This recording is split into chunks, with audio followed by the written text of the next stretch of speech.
자, 짠! 지금 기억을 갖고 여러분들이 지금 다 살았어요, 지금. 여기까지 살았는데 지금으로부터 35년 전으로 돌아가는 겁니다. 뭘 갖고? 기억을 갖고. 2020년 3월 봄에 코로나로 주가가 급락한 다음에 3,300까지 막 두 답을 나는 그런 기억을 다 갖고 과거로 돌아가는 거예요. 그럼 뭐 하시겠어요? 여러분들 35년 전으로 돌아간다면 저희 뭐냐면 압구정 현대아파트입니다. 압구정 현대아파트가 1970년대에 분양을 했어요. 강남 개발을 이제 딱 해놓고 강남 개발 계획을 하고 나서 그 배밭에다가 분양하겠다. 근데 이때 당시 분양가가 얼마인지 아세요? 지금 이 아파트 얼마인데요? 60평 기준으로 한 80억. 80억. 그럼 한 1억? 1억? 100배 1억? 올랐다고 지금 8천만 원? 분양가가요. 네. 놀라지 마세요. 분양가가 37평. 그러니까 37평은 지금 그래도 근데 좀 빠져가지고 시세가 요즘에 안 잡혀서 근데 고점으로는 40억까지 갔었으니까 네. 그게 999만 원. 와. 그러면 지금 눈빛이 약간 흔들려. 400배? 부동산 해야 되나 봐. 약간 400배? 진짜 어마어마한 상승을 했죠. 이게 왜 그러냐면은 이 부동산이 이게 이 정도로 드라마틱하게 압구정 현대 오를 수 있었던 이유가 있어요. 뭐냐면 이게 다른 것들을 압도하거든요. 다른 아파트들의 상승률을 압도해요. 왜 그러냐면 일단 강남 빈 땅이었기 때문에. 이게 첫 아파트였나요, 그러면? 첫 아파트. 그러니까 허허 벌판에 그것도 이때 당시에 주공도 있고 시형도 있고 이런 게 있었는데 현대 아파트잖아요. 네네. 그러니까 민영 아파트란 말이에요. 그러니까 지금으로 치면은 막 무슨 아크로 이런 느낌인 거야 그때 당시. 주공 시형이 시에서 서울시에 그거 했다는 뜻이에요. 시형 네. 아파트가. 그러니까 다 그런 국가에서 하는 왜냐 아파트는 이거 할 줄 아는 데가 거의 없었거든요. 네. 그런 아파트들만 있다가 막 아까 제가 얘기했잖아요. 60평 있고 막. 네네. 그러니까 70년대 분양할 때 와, 엄청났겠다. 진짜. 어마어마한 그런 약간 그런 희소 가치와 프리미엄을 안고 시작을 했던 거예요. 근데 리스크가 컸죠. 왜? 허허 벌판이고 그때 당시에 강남 개발이 잘 안 돼서 대통령이 어떻게 했냐면 야 학교 다 보내. 고등학교 명문고등. 강남으로 가라고 학교를. 그 강남으로 다 보낸 거예요. 그때. 강북에 왜냐면 저기에는 논밭밖에 없었으니까. 그렇게 지금으로는 절대 못해요. 지금으로 학교 가라고 하면 엄마들이 난리칠 거 아니에요. 근데 이때는 나라에서 하라고 하면은 그냥 예 알겠습니다. 엄마들도 400배 해준다고 하면 가죠. 근데 그런 생각 안 했지. 이때만 해도 우리가 왜 그 시골로 가? 그러니까 그렇게 리스크가 컸기 때문에 너무 쌌던 거예요. 그렇죠. 그랬다가 이게 우리나라 제1급지 완전 탑티어 상급지가 되면서 드라마틱하게 올라간 거죠. 그래서 전 그걸 알고 있기 때문에 35년 전으로 돌아가면 전 압구정 현대를 살 것 같다. 네. 무려 999만 원에 분양했던 게 40억까지 올라갔으니까. 대표님은 뭐 하시겠습니까? 저는 그때로 돌아가면 제가 지금까지 주식을 한 15년 정도 했거든요. 근데 지금까지 실패했던 것들? 이런 것들을 좀 안 하려는 건 할 것 같아요. 근데 주식의 실력이라든지 어떤 주식이 올랐다는 거를 알고 돌아간다고 해서 저는 무조건 돈 벌진 못할 것 같은 게 아파트가 쉽다 뭐 이런 얘기는 아닌데 주식은 어쨌든 아파트보다 훨씬 더 변동성이 크고 그렇죠. 그리고 각종 이 이슈에 민감하게 움직여요. 그러니까 내가 지금도 마찬가지거든요. 지금도 워런 버핏이 어떻게 투자하는지 다 알려주는 셈이고 그 정답지가 여러 가지 투자의 고전에 나와 있음에도 불구하고 어렵잖아요. 어렵죠. 그것처럼 안 되면 어떡해. 워런 버핏은 옛날이었으니까 그렇게 생각하잖아요. 그러니까 저도 그때 되면 삼성전자를 살까? 하지만 삼성전자가 그때는 아마 설탕 팔고 있었을 거란 말이에요. 그러니까 제일제당. 그리고 이제 반도체라는 걸 해보자 이랬는데 무슨 반도체입니까? 이건 미국, 일본 회사가 하는 건 리스크가 너무 커요. 이렇게 얘기 나오면 또 벌벌 떨다가 아닌갑다. 그렇네. 내 기억에서 삼성전자는 200조, 300조짜리 회사가 됐지만 이 평행 우주에서는 삼성전자가 아닌갑다. 그렇지. 그 현대차였나 보다. 맞네. 그래서 아마 그렇게 당장 뭘 찍어가지고 돈을 벌진 못할 것 같으니 그냥 내가 투자했을 때 배웠던 그런 교훈들만 좀 갖고 있으면 지금보다는 조금 수익률이 더 나아지지 않을까? 정도. 저는요 이럴 것 같습니다. 저는요 영끌을 해서요 현대 아파트를 사고 그 다음에 이걸 살 것 같아요. 이게 미국의 아마존 여기 제프 베조스 아저씨. 근데 글씨를 꼭 저렇게 대충 썼어야 되나? 저거 여기 그 문화 있잖아. 아끼는 문화. 아, 그래서 그런 거예요? 이 조직 문화가 아마존이 아끼는 문화가 있어서. 근데 아껴도 이쁘게 아낄 수 있잖아요. 저희 스프레이로 그냥 이렇게. 근데 최선을 다해 쓰지 않았어요. 저 A 여기 꼬부라지는 부분에서 굉장히 신경 많이 쓴 것 같은데. 그리고 이것도 나름대로 옆으로 달았잖아요. 이렇게 있어 보이게. 아, 맞네, 맞네. 네. 그리고 컴퓨터도 있고 딱 이렇게 노력을 하고 있죠. 와, 저 컴퓨터 진짜 오랜만이다. 이게 힙하지. 이게 힙해 보였던 거죠. 저 옛날에. 컴퓨터 옆에는 저 스피커가 꼭 있어야 되거든요. 뭔지 알죠? 이렇게 생긴 거. 저 스테레오로. 아, 그러네. 요즘에는 다 달려있는데. 네네. 저 옛날 생각 나네요, 진짜. 맞아요. 그게 이렇게 됐죠. 지금은 뭐 완전 머리가 벗겨지셨네. 네. 네.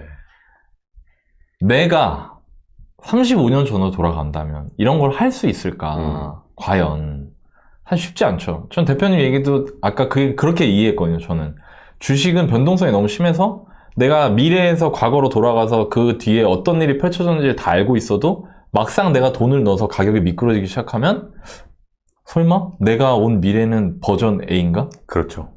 이런 두려움이 생길 정도로. 그러면서 저점에 비비는 거죠, 이제 또. 다른 거 또 찾고. 또 실패하고. 그렇죠. 그러니까 이게 쉽지가 않단 말이에요. 그런데 이 드라마틱한 얘기를 정말 만든 드라마가 있습니다. 그게 뭐냐?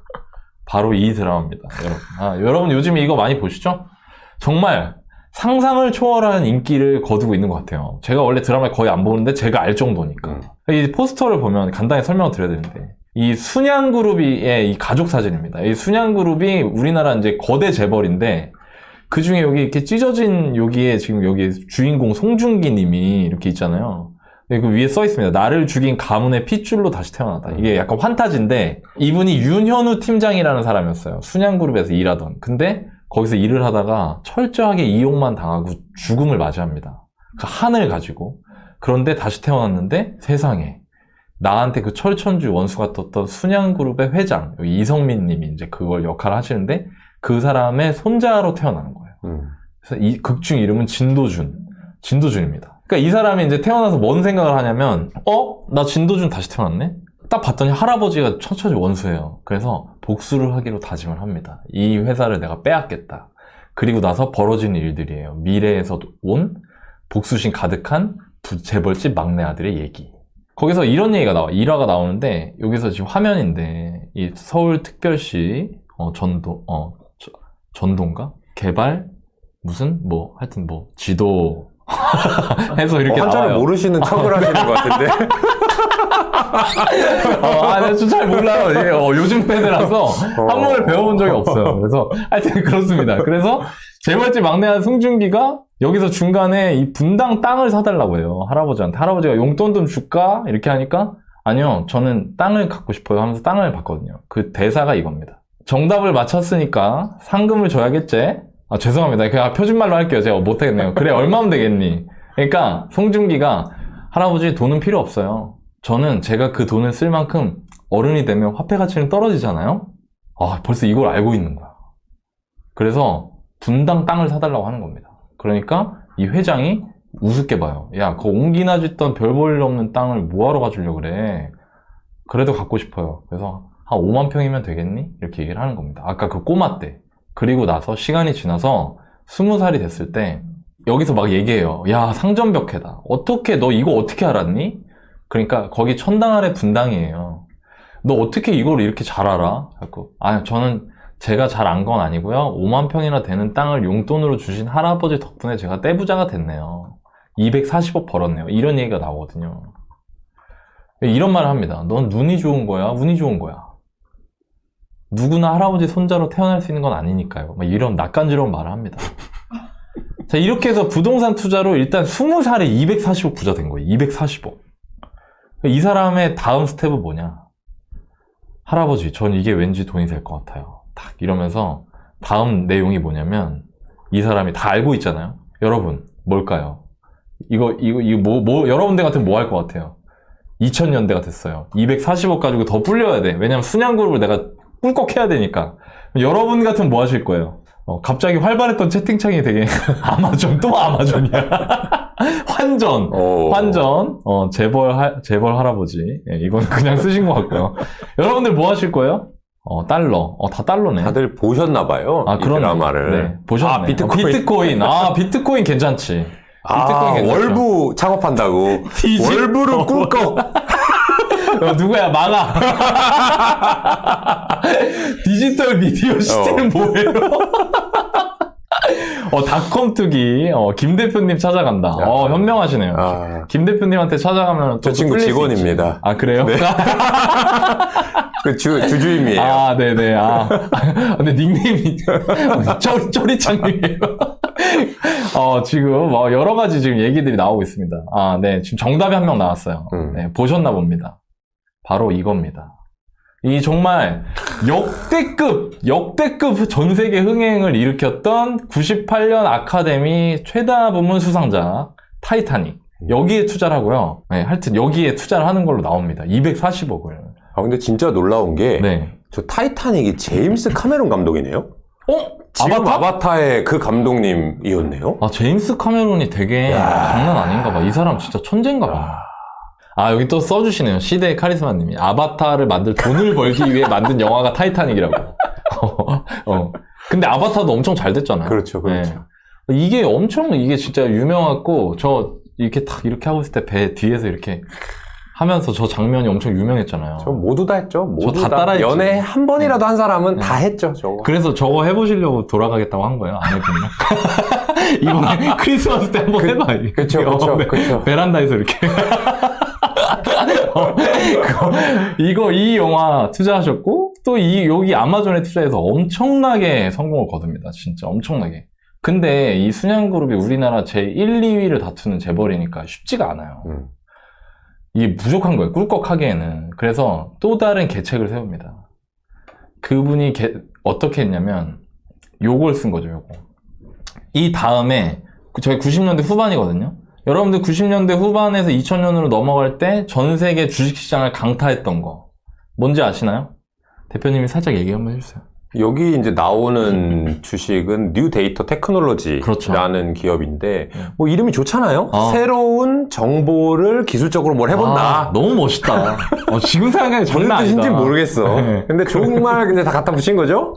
그게 이제 IT 버블이라고 우리나라 뭐 외국도 마찬가지인데 99년, 2000년, 2001년 해가지고 그 당시 인터넷이라는 게 처음 나왔을 때거든요.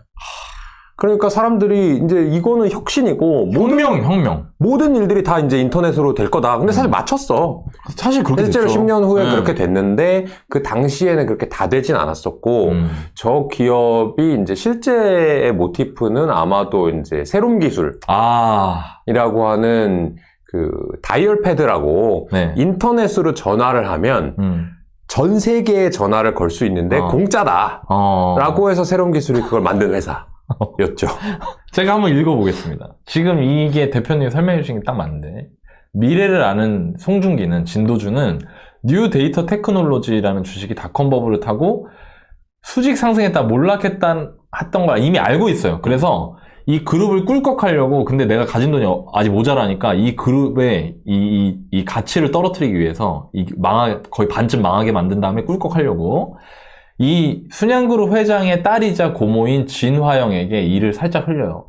저기 뉴 데이터 테크놀로지라고요. 이번에 인터넷이 세상을 바꿉니다. 아시죠? 네, 미리미리 좀 투자를 해주십시오. 이 말을 듣고 진화영이 욕심에 백화점 공금 30억도 모자라서 판매 대금 1,400억까지 그냥 영끌을 해서 추가 매수했다가 이제 몰락을 하는 거죠. 그래서 이 지분을 드디어 진도준이 빼앗아오게 되는 게 드라마에 나오는 내용입니다. 좀 전에 대표님 얘기하신 것 같이 뉴 데이터 테크놀로지라는 이 회사는 우리나라에 실제 하는 세롬 기술이라는 회사를 모티브로 극중에서 그려진 거고, 그 세롬 기술의 차트를 보여드릴게요.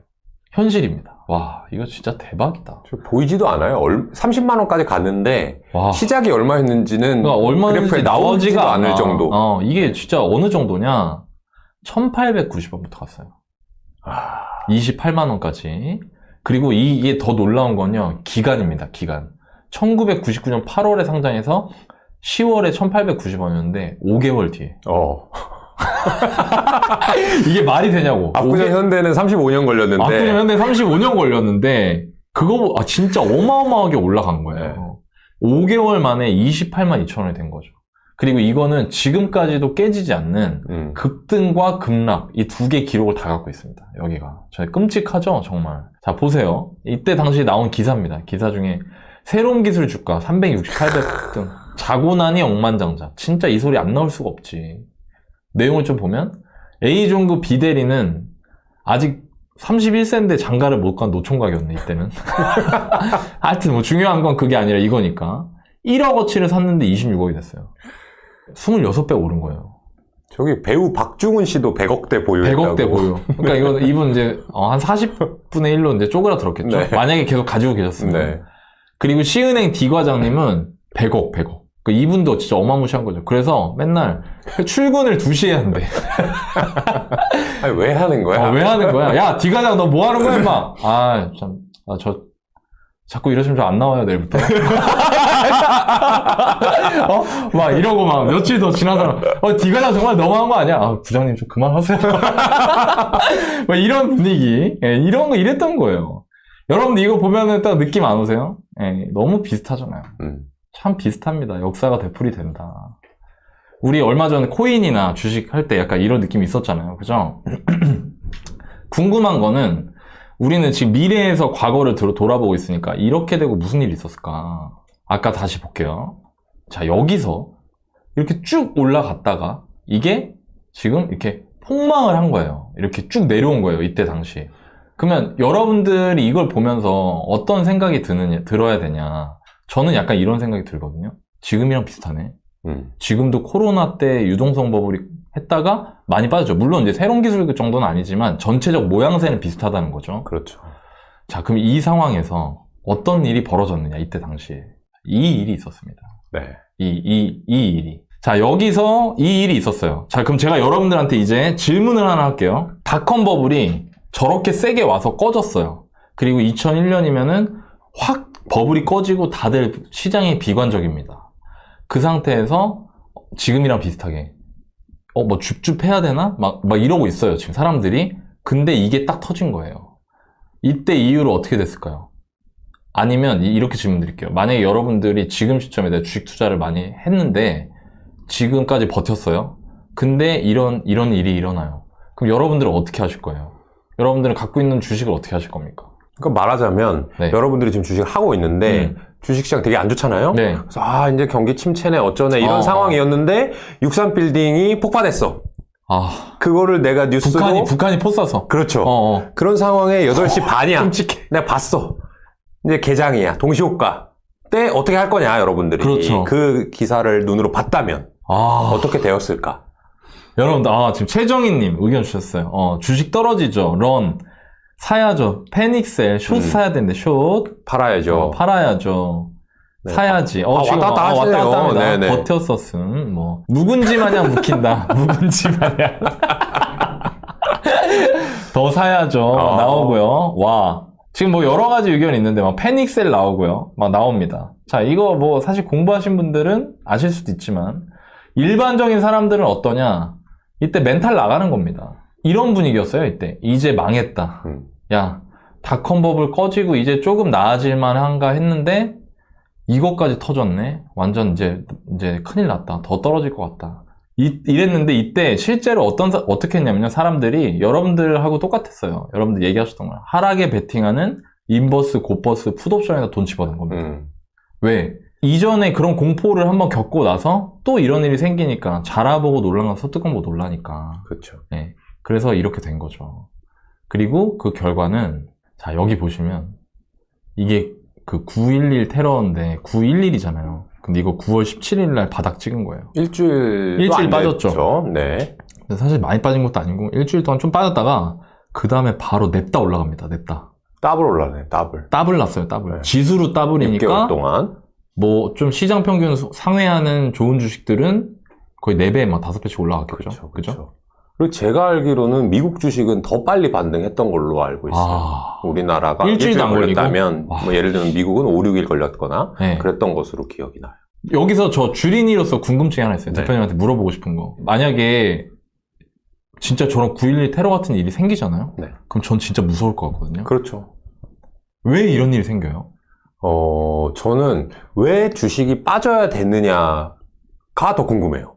월드 트레이드 센터가 2개가 무너졌잖아요. 네. 그리고 사람들이 많이 다쳤죠. 네. 사실이에요. 네. 근데 주식시장이라는 게 뭐냐. 근데 내가 만약에 어떤 주식을 갖고 있는데 그 주식이 월드 트레이드 센터를 가지고 있는 무슨 건물 관리업이었다. 또는 부동산 업체다. 그럼 그 주식은 빠질 수도 있겠죠. 그렇죠. 또는 거기에 입점해 있는 임차해 있는 어떤 회사의 본사의 주요 직원들이 많이 아프거나 다쳤다. 그 주식은 떨어질 수도 있죠. 그렇죠. 하지만 전체 시장을 봤을 때 과연 월드 트레이드 센터에 입주해 있는 임직원 그 회사가 얼마나 될까? 사실은 제가 지난주에도 말씀드렸는데 주식은 기업의 이익이랑 같이 움직여요. 그리고 주식 시장은 그러니까 전체 기업의 이익의 합과 같이 움직이겠죠.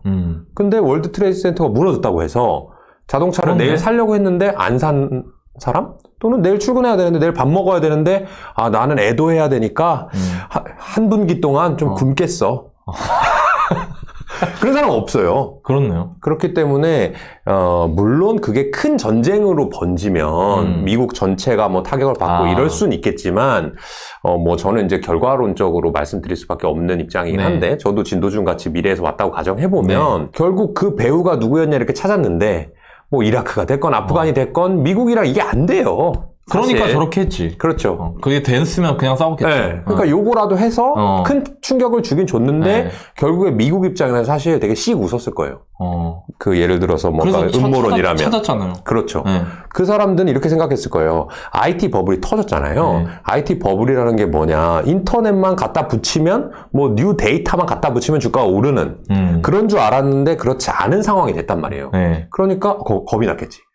경제가 좀 어려워진다. 그러니까. 2022년처럼 그렇게 되면 어떨까? 아마 비슷한 생각을 했을 거예요. 그런 상황에서 오히려 실물에 대해서 경제를 부흥시킬 수 있는 방법이 뭐냐? 전쟁을 터뜨려요. 물론 그게 정말 음모론인지 아닌지는 모르는데 전쟁이 터지면 현실적으로 어떻게 되냐? 이 월드 트레이드 센터 두 개는 주식시장의 영향이 작지만 방산업체들은 주식시장에 그래도 규모가 꽤 커요. 그렇네. 방산업체들은 물건을 팔려면 전투기도 날려야 되고 포탄도 써서 또 생산을 해야 되잖아요.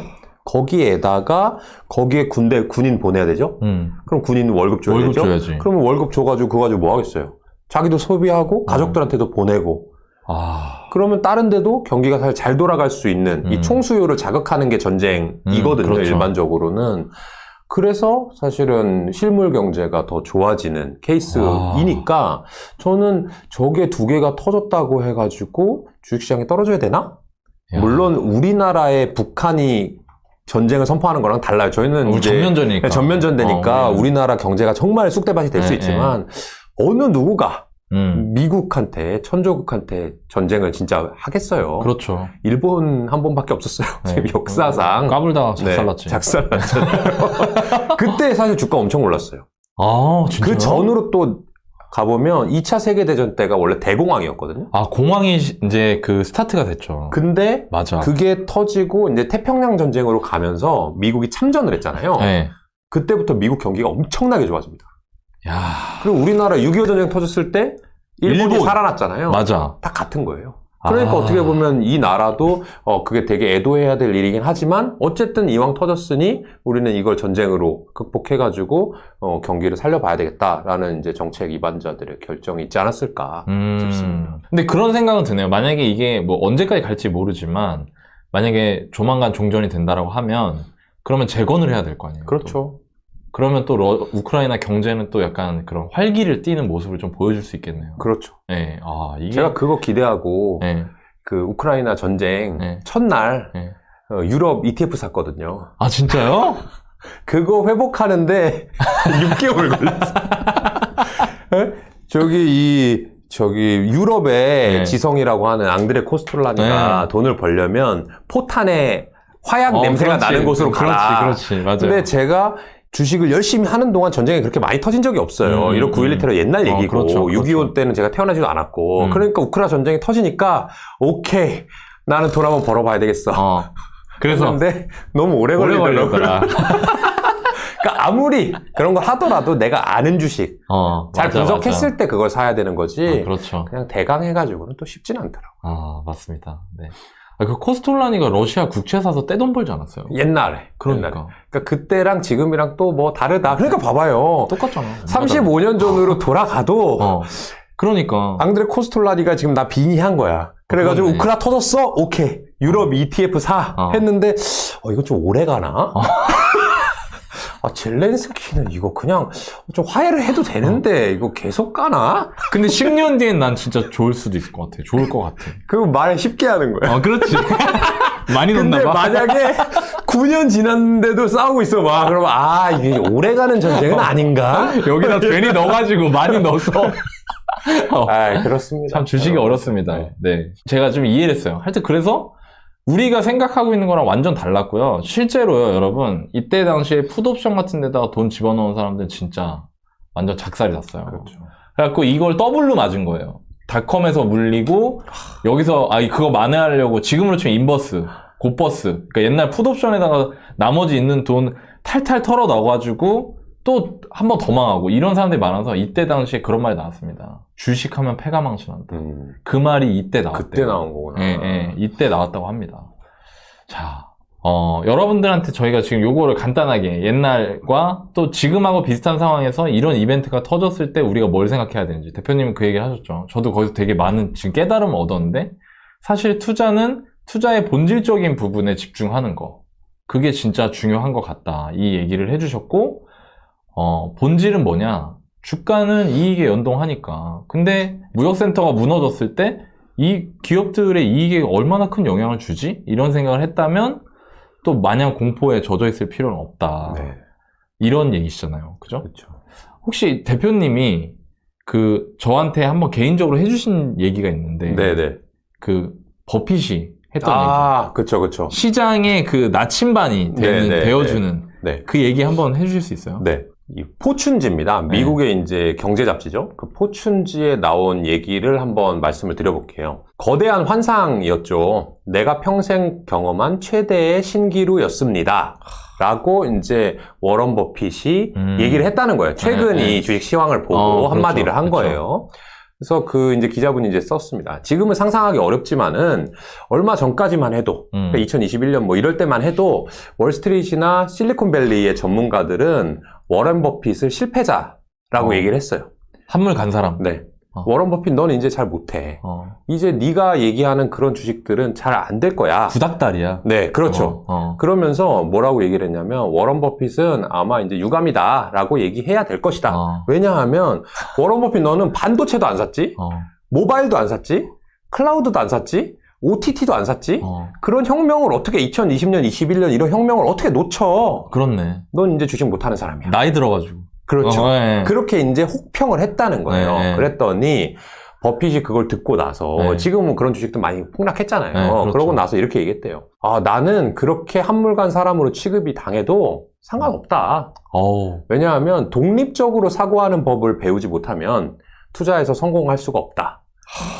나의 옳고 그름은 사람들이 동의해 주냐 마냐 댓글에서 맞다 아니다 라고 얘기하는 거랑은 관계가 없고 실제로 사실 그리고 이성적인 판단만이 나를 증명해 주는 거다. 너무 멋있다. 사람들이 야, 너 모바일 못 샀지? 클라우드 못 샀지? OTT 못 샀지? 라고 해서 욕을 해도 나는 그건 비싼 것 같아. 그것보다 더 싼 기업, 좋은 기업이 있어 라고 하는 게 맞았다면 그러면 아무도 나한테 이의를 제기하지 못할 것이다 라고 얘기했고 지금은 뭐 주식시장이 많이 떨어졌잖아요. 또 맞았네. 그러니까 버핏이 결과적으로 맞은 거죠. 네. 그래서 이제 버핏한테 다시 물어봅니다. 그러면 지금의 시장은 어떠냐? 많이 떨어진 거 맞냐? 이제는 사도 되냐? 라고 얘기했더니 이 언택트 거품은 꺼졌다. 하지만 조금 더 빠질 수도 있을 것 같다. 그런데 더 중요한 건 뭐냐 하면 작년보다는 주식을 사기에 좋은 시점이다. 내가 어떻게 저점을 맞추냐. 그렇지. 지금부터는 주식을 사야 된다. 라는 식으로 포춘지가 인터뷰를 했대요. 여러분들 아주 기분이 좋잖아요. 이제 떨어진 건 어쩔 수 없지. 내가 잃은 건 어쩔 수 없고 워런 버핏이 뭐 지금부터는 사도 된다고 하니까. 그런데 여기서 이제 큰 반전이 있습니다. 뭐죠? 이 포춘지에 제가 읽어드린 기사는요. 올해의 기사가 아니에요. 언제예요? 2002년의 기사입니다. 딱 20년 전의 기사인데 제가 이걸 여러분들을 일부러 반전을 드리기 위해서 뭘 바꿨냐 하면 단어를? 단어만? 1999년을 2021년으로만 바꿨고요. 그 다음에 초고속 인터넷과 케이블 TV를 클라우드와 OTT로 바꿨고 닷컴 버블을 비대면 버블로만 바꿨어요. 소름이다 진짜. 나머지는 20년 전이나 지금이나 아주 똑같잖아요. 완전 똑같은데? 완전 똑같아요. 어디가 어긋나 있는지 제가 바꿨다는 거를 말씀 안 드렸다면 역시 워런 버핏 했을 거예요. 근데 그게 지금도 통용된다는 것은 무엇이냐? 주식시장 계속해서 반복하고 순환한다. 그래서 우리가 이제 닷컴 버블 그리고 9.11 테러로 얘기를 시작을 했는데 그러면 야 옛날 얘기해서 뭐해? 맞아. 이렇게 생각할 수 있잖아요. 근데 그게 아니고 그때를 공부한 사람은 2020년, 2021년, 2022년에 어떻게 행동했을까가 나오는 거죠. 그러니까 제가 2020년, 21년에 인터넷 플랫폼들 좋은 기업은 맞는데 너무너무 비싼 것 같아요. 가격이. 나는 예측할 수가 없어서 투자하기 어려울 것 같아요 라고 얘기 많이 드렸거든요. 그리고 2022년 하반기부터는 그런 좋은 기업 다시 사도 될 것 같아요. 그리고 2023년에는 주식시장이 저평가돼 있으니 이제 올라갈 것 같아요 라고 얘기를 했단 말이죠. 그러니까 저도 이때 이 닷컴 버블이나 9.11 테러 때는 주식을 안 하고 있었어요. 어린 나이였어요. 그렇지. 저 때 너무 옛날이니까. 이었는데 나는 왜 2020년, 2021년, 2022년에 크게 손실 보지 않았느냐. 그게 20년 전 거를 공부한 거죠. 그러니까 여러분들도 이거를 과거 거를 공부하면 미래가 보이는 게 확실합니다. 그래서 제가 그랬잖아요. 이 팀장님께서 맨 처음 물어보실 때 35년 전으로 돌아가면 어떻게 할 거냐. 나는 뭐가 오른다 이거를 맞히지는 못할 것 같다. 하지만 내가 어떤 실수를 하지 않도록 조금 공부를 더한 마음으로 주식을 해보겠다라고 말씀드렸잖아요. 그게 여러분들이 지금 이 공부가 다시 2025, 26, 2032년에도 똑같이 반복될 거니까 여러분들은 지금부터는 잃지 않을 것 같아요. 제가 두 번째 방송이었나? 거기서 제가 한국의 버핏이라고. 되게 부끄러워한다. 근데 솔직히 증명했잖아. 연평균 연봉리로 15%. 아니, 대표님 회사가 10배 낮잖아. 20%인데. 20%? 네. 알았어. 미안해. 편집해. 20%래. 연평균 20% 났는데, 솔직히 그게 쉬운 게 아니란 말이에요. 저는 당산동 워렌 버핏. 당산동 가면 있다니까. 더 퍼블릭 자산은요.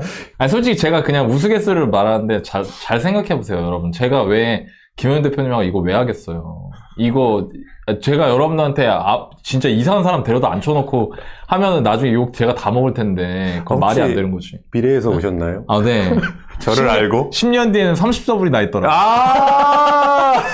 가입하세요. 가입해. 10년. 빨리 가입해. 나는 좀 맡기려고. 나 지금 겸손한 척을 해야 괜히 되는데. ETF 돈 넣어가지고. 겸손한 척을. 하여튼 농담스럽게 재밌게 얘기했지만, 제가 팩트는 뭐냐면, 더 퍼블릭은 10년 동안 10배 만들었다는 거예요. 운용자산 수익을. SB 누구예요? SB? 겸손한 척 하지 마요. 원래대로 하세요. 그니까, 그게 진짜 중요하거든요. 소액 투자도 가입 가능한가요? 점점 빨개지시네요. 소액 투자 가입 가능하죠. 가능합니다. 제가 알기로 100만원 정도부터 되거든요. 네네. 그 직장인분들을 위해서 펀드 운영하시는 게 있으니까. 그리고 이렇게 빠지는데 안 깨졌잖아, 일단. 그게 어디예요? 진짜. 왜 이렇게 이런 게 부끄럽지? 그게 사실이잖아, 사실. 사실인데 뭐가 부끄러워. 그거 사실인데. 그렇다는 거예요. 그러니까 뭐냐면, 중요한 게 뭐냐면, 제가 이 얘기를 왜 하냐면, 제가 좀 진지하게 하면, 저도 맨날 그 얘기를 하거든요. 그러니까 과거의 교훈을 얻어야 된다고. 근데 되게 재밌는 게 뭔지 아세요? 맨날 나오는 얘기가 있어요. 이번엔 다르다. 그쵸. 이번엔 다르다. 다 틀려. 이번엔 다른 게 틀려. 그러니까. 이번엔 다른 게 틀려요. 네. 이번엔 다른 게 틀리고요. 제가 하나 지금 현재 시장에 대해서 여러분들한테 언급해드릴 영상을 하나 찍었는데, 부동산 시장에 대해서. 근데 그거를 보는데 댓글을 보면서 저도 그런 생각이 드는데, 거기에 또 그런 얘기가 또 나오는 거예요. 이번엔 다르다. 물론, 네. 또 거기다 댓글을 그렇게 쓰셨구나. 그러니까, 근데 저는 이게 뭐냐면, 그런 분들을 하는 건 아니에요. 누구나 자기 의견에 대한 책임을 지는 거니까. 근데 중요한 건 뭐냐면, 여러분, 중요한 게 뭐냐면요. 이 바닥에서 경험이 있는 사람들의 말은 다 이유가 있다는 거예요. 그래서 저한 대표님이 이 얘기를 하셨잖아요. 지금 이걸 해설을 해주셨고, 저 같은 주린을 위해서 해설을 해주셨고, 그게 결과는 과거를 보면서 앞으로 내가 어떻게 대응해 나가야 될지 원칙을 잡아 나가는 게 중요하다. 네. 그 얘기를 해주신 거고, 그거는 10년간 10배를 불린 투자자가 하는 얘기는 저는 의미가 있다 생각한다. 그래서 저희 방송은 재밌지만 여러분들한테 한 번쯤 생각하게 하는 콘텐츠를 드리고 싶은 거고요. 맞아요, 맞아요. 네. 그래서 저희 PD님이 써놨네요. 주식 투자로 속이 타는 개미들을 위한 22년 정리, 그리고 23년 내 마음가짐과 태도, 준비, 어떻게 하는 게 좋을지 대표님이 한번 얘기해 주시면 좋겠습니다. 네. 아마 저번 주인가 저저번 방송인가도 비슷한 말씀을 드렸을 것 같은데 경기 침체가 거의 확실합니다. 그래서 내년에 네. 2023년에 대부분의 기업들은 감익이라고 하거든요. 이익이 감소한다. 그렇게 될 거예요. 네네. 제가 그저껜가 한번 이제 생각을 해봤어요. 우리나라에서 내년에 이익이 증가할 만한 업종은 뭐가 있을까? 그런 업종에 투자하면 되잖아요. 이익이 증가하면 주가가 오른다고 했으니까. 그래서 생각해봤는데 없는 거예요. 다 이익이 감소할 것 같아.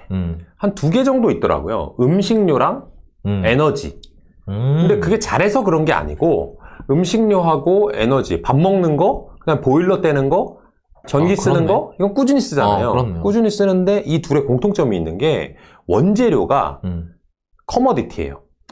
음식료는 뭐 밀가루 들어가죠. 네. 설탕 들어가죠. 네. 그 다음에 에너지 기업들은 석탄, 석유 이런 거잖아요. 근데 경기 침체가 되면 그 가격들이 떨어진단 말이에요. 그렇죠. 떨어지지만 전기나 보일러나 음식료의 판매량은 견조할 거예요. 그럴 수밖에 없어요. 필수 그렇죠. 소비재니까. 네, 네. 그러니까 그 회사들은 내년에 증익될 수도 있겠구나. 원가가 절감되는 그렇죠. 개념으로. 근데 이게 좋은 게 아니에요, 여러분들. 지금 이제 댓글이 음식료 사라는 거구나, 에너지 좋은 거구나. 네. 그런 게 아니고 난가? 난 그 생각했는데. 네. 네, 2023년 준비가 음식료, 에너지 사라는 게 아니고 네. 그런 때는요, 경기 침체예요. 경기 침체일 때 유일하게 좋은 게 음식료랑 에너지예요. 근데 제가 맨날 말씀드리는 게 경기 침체인데 음식료랑 에너지가 주식이 좋다가 아니라 다 안 좋을 거야. 왜냐하면 경기 침체니까 전반적으로 자산시장 안 좋으니까 너무 겁나죠. 네. 내년에 잘 될 게 하나도 없다는 얘기예요. 네, 무서워요. 근데 그럴 땐 주가가 올라요. 참 진짜 웃긴다니까. 진짜. 지난주에 얘기했죠. 선반영 얘기했잖아요. 그러니까 2022년에는 왜 빠졌냐 이거야, 주가가. 왜 빠졌냐. 2023년에 안 좋을 거니까 빠진 거예요, 미리. 제가 이 얘기 해볼까요? 예를 들면 여러분들도 많이 아실 주식인데 골프존 있죠, 골프존. 네. 골프존, 이 골프 치는 거. 그거 엄청 오르지 않았어요? 엄청 올랐죠. 네. 작년까지 오르고 나서 올해 주가가 미친 듯이 빠졌어요, 골프존. 근데 올해 그런 골프존 스크린 골프방이 장사가 안 됐냐? 겁나 잘 됐던데. 역대급으로 잘 됐어요. 풀북이던데, 네. 풀북. 진짜. 사람들이 골프 열심히 배웠죠? 네. 근데 뭐 춥거나 조금 뭐 요새 경기가 안 좋으니까 스크린 골프방으로 많이 가고, 네. 심지어는 그 개인 사장님들, 프랜차이즈 사장님들이 출점을 엄청나게 했어요. 다 이제 퇴직금 가지고, 야, 골프가 요새 대세래. 근데 내가 골프장을 차릴 수 없잖아요. 네. 골프장 수천억이 네. 드니까. 그러니까 스크린 골프방 다 차린 거예요. 그 정도로 화랑이었는데, 골프존 주가 왜 떨어지냐? 왜 떨어지냐? 미리 올랐으니까. 미리 올랐고, 이제는 꼭지니까 내년부터 안 좋아질 거니까 같은 거예요. 그게 대표적으로 제가 골프존의 예를 들은 거고, 네. 그래서 안 좋은 거, 오히려. 그런 것들이 주가가 미리 떨어져 있으니까 2023년에 안 좋은 건 누구나 안단 말이에요. 그러니까 2024년, 2025년에 좋을 걸 찾으면 그게 2023년에 반영으로 간다. 오르는 거예요. 그래서 여러분들이 22년 정리하고 23년 준비한다고 했으면 22년에 주가 많이 빠진 애들은 뭘까? 근데 얘가 이익이 늘어난 건데 빠진 걸까? 이익이 줄어들었는데 빠진 걸까? 언제가 저점일까를 생각해 보면 2023년에 어떤 업종에 어떤 기업의 주식을 내가 사야 되겠다 라는 것을 한번 정리해 볼 수 있을 것 같고, 그걸 뭉뚱그려서 얘기하면 저는 2023년에는 뭐 지금도 마찬가지입니다만은 주식을 사도 된다. 주식 사도 충분히 올라갈 여지가 있다 라고 말씀드립니다. 솔직히 진짜 원래 이런 거가 진짜 좋은 세상인 것 같아. 유튜브는. 옛날에는 이런 거 없이 그냥 신문 보고 의사결정해야 되는데. 그쵸. 신문에 주가표 나오는 거 아시죠? 그거 보면서. 그리고 불안하면은 전화하고. 형 어떡할 거야? 그러니까 미치겠네. 야, 내년에 더 안 좋아진대. 지금이라도 팔아야 되나? 연기 장난 아니야. 너무 진짜 같아. 너무 진짜 같지? 야, 어떡하지? 야, 내년에, 다 경기 침체 온대. 어떡하냐? 넓고 얕은 지식이잖아. 좁고 깊어야 되는데. 그렇죠. 넓고 얕으니까. 야, 신문에 이거 안 좋대. 어떡하지? 형 팔 거야? 나는, 난 모르겠어. 하여튼 좀 버텨볼게 하면서 며칠 있다 만났는데 갑자기 그래. 야, 나 팔았어. 뭐야, 형, 왜 얘기 안 하고 팔아? 못 버티겠어, 나. 그러면 이제 집에 가서 나도 파는 거야. 그러니까 이랬는데 지금은 어떠냐면 약간 이런 거잖아요. 이렇게 등대 같은 게 하나 서 있는 거잖아요. 보고 갈 수 있는. 그러니까 여러분들 진짜 잘 참고하셨으면 좋겠습니다. 네. 저도 좀 더 버텨보겠습니다. 네. 저 지금 수익률이 마이너스 5%에서 플러스 5% 사이 왔다 갔다 하고 있거든요. 양호하네요. 진짜 싸게 사지 않았습니까? 네. 참 이건 정말 싸다는 생각이 들어서 샀어요. 근데 왜 안 오르지? 그렇지만 저도 한번 버텨보도록 하겠습니다. 그래서 네. 그 말씀 하나 드리고 싶네요. 왜 안 오르냐, 싸게 샀는데. 그래서 아까 저기 차트에도 나와 있는데, V자 반등 이런 것들은 잘 안 나와요. V자 반등은 아주 이 매크로라든지 아니면 뭐 9.11 테러라든지 이런 외부 변수에 의한 쇼크가 왔을 때는 확 빠졌다가 아무 이유 없이 빠진 거니까 또 확 오르는 건데, 사실은 이제 이 팀장님께서 주식을 샀다는 거는 주식시장이 많이 빠져가지고. 근데 이거는 전반적인 이 경기 침체, 경기 순환 때문에 빠진 거니까 그런 것들은 확 반등하진 않고 또 이제 차차 6개월, 1년, 2년 걸려요. 그러니까 싸게 샀으면 충분히 기다려 볼만하다. 네. 그런 정도라고 보시면 되겠습니다. 저는 기본적으로 부동산 투자자이기 때문에 굉장히 엉덩이가 무겁고 제가 맞다고 생각하는 거는 생각보다 한번 물면 잘 안 놓습니다. 네. 그렇기 때문에 저는 잘할 수 있을 것 같고 여러분들도 싸게 사셨다는 확신을 갖고 있다면 이제는 그래도 좋은 시기가 오고 있다. 아까 버핏이 한 얘기 있잖아요. 네, 그걸 얘기하면서 마무리를 해드리면 될 거 아니에요. 당산동 버핏이 얘기한 거. 작년보다 투자하기 좋아진 건 맞다. 네. 그렇죠. 요걸로. 그러니까 그렇죠. 버핏도 얘기했잖아. 그 얘기. 그러네. 그러니까 내가 당산동 버핏이 괜히 그런 게 아니에요. 나 생각보다 치밀해 그런 거. 검증을 한단 말이야. 맞아요. 네. 좋아졌어요. 그러니까 오렌 버핏도 작년보다 지금이 뭐 더 떨어질 수도 있지만 좋아진 건 맞다. 그리고 빠져나갈 구멍을 열어놓고. 그렇지. 왜냐면 그건 신이 아닌 이상 아무도 모르니까. 그건 버핏도 못 맞추니까. 네. 그치만 좋아진 건 맞다는 거죠. 맞아요. 우리나라도 비슷하다. 맞아요. 저도 그거에 맞게 의사결정과 행동을 해나가도록 하겠습니다. 여러분들의 주식 투자에 도움이 되셨으면 좋겠습니다. 자, 지금 3,400분 시청하고 계시고, 네. 지금 이미 물려있으면 가지고 있어야 하나요? 이렇게 물어보시네요. 뭐를 물려있는지를 말씀하셔야 돼요. 여러분들. 네. 네. 이거 진짜 내가 주식했으면 현준 대표님 똑같이 했을 것 같아. 그럼요. 네. 왜냐면 저한테 맨날 그러거든요. 저 집 가지고 있는데 팔아야 되나요? 그럼 제가 뭐라고 얘기하냐면, 이렇게 하고 손금 보여달라고 하면 이렇게 하고 손금 이렇게 하고 관상 봐달라고 하면 어떻게 하냐고. 그럼 얘기를 해줘야 그렇죠. 판단을 할 수 있다. 그렇죠. 네. 다 뭐에 따라 다르지만. 저희가 말씀드린 건 모든 주식을 얘기하는 게 아니라 전체적인 시장이 작년보다 투자하기 좋아진 것 같다. 네, 이런 의견을 드린다고 말씀을 드리면 될 것 같습니다. 건설주 전망 좋은 것 같아요.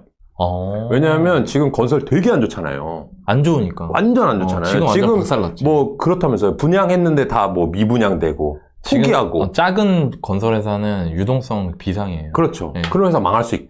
근데 이렇게 생각해 보는 거예요. 이 월드 트레이드 센터가 무너졌을 때 이 기업에 영향을 주냐? 안 주니까 저는 괜찮을 것 같다라고 얘기했잖아요. 네. 그러면 건설주가 지금 당장 건설 경기가 안 좋아요. 그럼 망하면 안 돼. 망할 중소형사를 하면 여러분들 큰일 납니다. 중소형 건설사는 되게 위험할 수 있고 네. 고수들만 현금 흐름 분석을 해서 사야 되는 거고 근데 대형사, 잘 모르지만 예를 들면 GS건설 네. 안 망한다고 쳤을 때는 지금은 건설 경기 안 좋으니까 분양도 안 되죠. 네. 근데 중소형사 망했다고 쳐봐요. 여러 개 망했어. 그러면 몇 년 지나면 이 뭐라고 하나요? 새로운 아파트? 신축 아파트. 네, 신축에 대한 수요는 꾸준히 있을 거고 공급량이 지금 미분양 나고 하는 거는 결국에 가격이 비쌌던 거잖아요. 네, 아파트 그렇죠. 가격이 근데 떨어질 거예요. 점점 네. 떨어져. 네. 떨어지면 싸게 땅을 사는 거예요. GS건설이 싹 사나요. 그 다음에 좋은 시기가 올 때 분양을 하게 될 거잖아요. 그렇죠. 근데 중소형사들이 많이 망해가지고 GS건설은 더 좋은 땅을 많이 살 수 있다? 라고 하면 나중에 업사이드가 더 커지는 거니까 그렇죠. 아파트 신축에 대한 수요는 꾸준할 거고 네. 그 공급량에 따라서 움직인다라고 보면 아파트가 움직이는 것처럼 건설사들의 수익 구조도 이렇게 움직일 수 있거든요. 그럼 건설사들이 지금 아파트 경기가 안 좋을 때는 사실은 주가가 안 좋을 건데 저는 분명히 다시 좋아질 거라고 보거든요. 네. 그러면 건설사 그래서 제가 좋아하는 거예요. 아. 안 좋지만 그래서 좋아하는 거예요. 그쵸. 지난 사이클하고 똑같아요. 지난 사이클에도 그 중소건설사들이 유동성 위기를 못 넘고 그 작은 건설회사들이 엄청나게 많이 망했거든요. 네네. 근데 많이 망하니까 어떻게 되냐면 공급 주체가 사라져요. 공급 주체가 사라지니까 집을 안 짓고 집을 안 지으니까 집이 모자라요. 그러니까 집값 올라가고 집이 모자란 상태면 집값이 올라가는 그 흐름이 처음에는 사람들 심리는 견조하기 때문에 빠진다고 생각하면 절대 안 사서 매매는 계속 떨어지는데 집이 모자란 건 사실이니까 전세가가 올라요. 그러면서 전세가가 매매가 턱 밑까지 와요. 밀어 올려요. 그러면 전세하느니 사지. 그렇죠. 하는 사람이 생기죠. 그러면서 이제 밀어 올려. 그리고 호황이 돼. 호황이 되면 그때 살아남은 건설회사가 이제 노다지를 캐는. 그렇죠. 그렇죠. 네. 맞아요. 그렇게 딱 가기 때문에. 똑같습니다. 네, 맞아요, 맞아요. 좋네요. 재밌는 얘기를 많이 한 것 같습니다.